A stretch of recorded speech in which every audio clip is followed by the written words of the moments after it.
The battle continues, but the data suggests that nationwide we have passed the peak on new cases.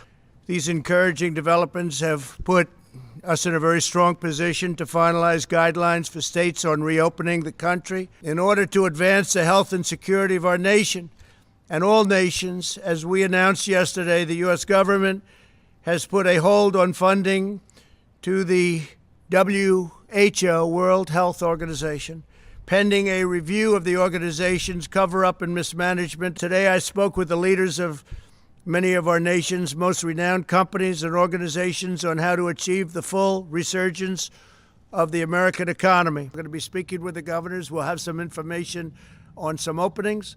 And again, we'll have some openings that will exceed our expectations, and they'll be safe, they'll be strong, but we want to get our country back. We want to get our country back, and we're going to do it, and we're going to do it soon. Caitlin, go ahead. One, on a call with business leaders today, they said testing has got to be ramped up significantly before they feel comfortable reopening their stores, their restaurants, and whatnot. Isn't that what health officials and state governors have been? It's what I want to. We have great tests, and we want the states to administer these tests for the most part, but we're standing behind them. We have great tests. We've done more testing now than any country, as you know, in the world by far. We have the best tests of any country in the world. Nobody has the quality of tests.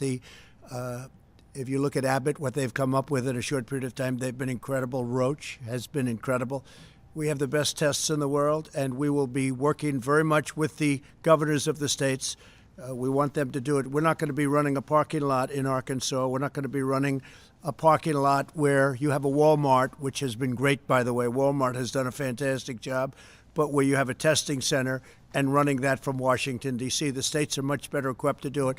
But we'll be working with the states. We're standing behind the states. We're going to work very closely with the governors in terms of that, getting additional equipment. It used to be 3-4 weeks ago, 2 weeks ago, could we get more ventilators? More ventilators, right? And we got them ventilators, and you don't hear that anymore. It's been pretty amazing what we've been able to do. Yeah, go ahead, John. Walmart. A lot of those testing centers are still for first responders, healthcare workers who have symptoms only. When is it going to be widespread enough to where these companies can feel comfortable being open? Well, I think the companies will determine that, and the governors will determine that, and the federal government will do. And if we're not happy, we'll take very strong action against a state or a governor. If we're not happy with the job a governor's doing, we'll let them know about it. And as you know, we have very strong action we can take, including a close down. But we don't want to do that. We're working with the governors, and we're working closely with the governors. The relationship has been very good. Vice President has had a lot of conversations over the last 2 weeks with either 50 or almost 50 governors on every conversation, and they've been really positive conversations. We have the right to do whatever we want, but we wouldn't do that. But no, we would have the right to close down what they're doing if we want to do that. But we don't want to do that, and I don't think there'll be any reason to do that, but we have the right to do that.